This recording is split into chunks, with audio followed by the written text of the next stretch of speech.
नमस्कार। खबर प्रधान देख रहे सभी दर्शकों का बहुत बहुत स्वागत है और मैं हूं आपके साथ संगीता श्रीवास्तव।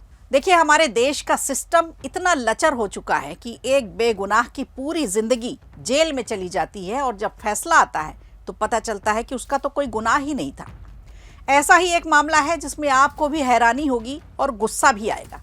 सिर्फ 20 रुपए की रिश्वत के आरोप में फंसे एक व्यक्ति को 28 साल जेल में बिताने पड़े।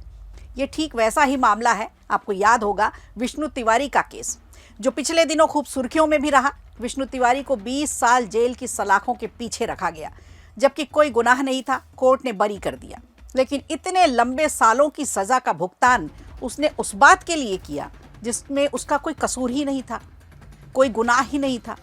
जब जेल से बाहर आया तो पता चला उसका पूरा परिवार उजड़ चुका है। खेत खलिहान बिक गए हैं, जमीनें बिक गई, कुछ नहीं बचा। तो क्या इसे न्याय कहा जाएगा? उसके साथ जो अन्याय हुआ उसका भुगतान कौन करेगा? ऐसे न जाने कितने मामले हैं, एक दो नहीं, सैकड़ों हजारों मामले पड़े हुए हैं जो अपनी रिहाई का आज भी इंतजार कर रहे हैं। अब ऐसा ही एक और मामला आया है जिसकी चर्चा करना यहाँ बेहद जरूरी है। अहमदाबाद में सिर्फ 20 रुपए की रिश्वत के आरोप में फंसे एक पुलिस कांस्टेबल को 28 साल बाद कोर्ट ने बाइज्जत बरी कर दिया है। लंबी कानूनी लड़ाई के बाद जाकर उन्हें न्याय मिला। पूरी जिंदगी जेल में बीत गई, पूरे परिवार की कमाई जेल से छुड़ाने में लग गई। जब वो जेल से बाहर बरी होकर आए तो जाहिर है खुश तो थे, भावुक भी रहे। मामला 1997 का है। अहमदाबाद की वेजलपुर जेल में विशाल जंक्शन के पास एंटी करप्शन ब्यूरो ने एक ऐसा जाल बिछाया था जिस दौरान एक पुलिस कांस्टेबल पर 20 रुपए की रिश्वत लेने का आरोप लगा। एसीबी ने कांस्टेबल के खिलाफ मामला दर्ज किया और जांच शुरू कर दी।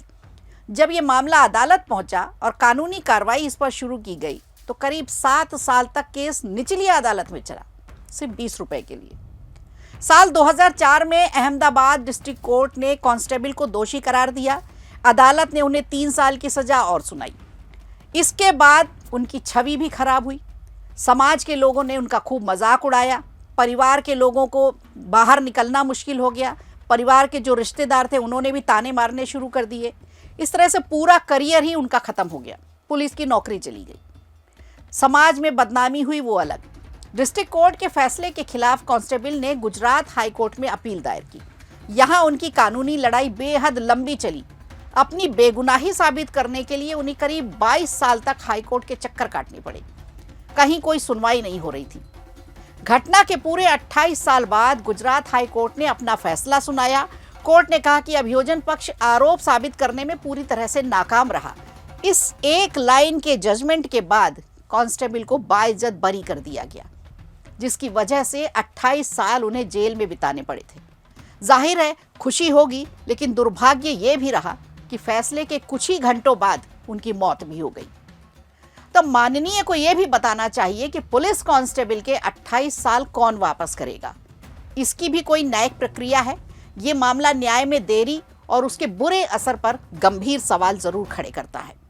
ये फैसला उनके जीवन का सबसे बड़ा सुकून तो लेकर आया, लेकिन साथ में मौत भी लाया। फैसला आने के बाद कांस्टेबल बेहद खुश थे। वो अपने वकील नितिन गांधी के ऑफिस पहुंचे। उन्होंने कहा, जीवन पर लगा कलंक मिट गया, अब अगर भगवान भी बुला ले तो मुझे कोई गम नहीं।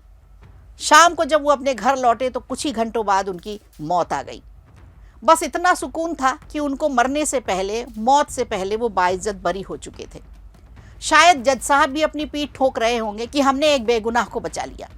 लेकिन ऐसे फैसलों में गुनाह तो होता है, गुनाहगार कौन होता है, इसका न्याय कौन करेगा? सवाल बस यही है कि जब रात में अदालतें खुल जाती हैं, हाई प्रोफाइल केस में छुट्टी पड़ने पर जल्द से जल्द फैसला दे दिया जाता है, आनन फानन में जल्दी से कागज तैयार हो जाते हैं, जमानत दे दी जाती है, तो एक आम इंसान, एक सामान्य इंसान को सिर्फ 20 रुपए के लिए 28 साल का इंतजार क्यों कराया गया? इसके लिए कौन जिम्मेदार है? क्या न्यायिक प्रक्रिया पर प्रश्न चिन्ह नहीं लगते? अब इसका फैसला कौन करेगा?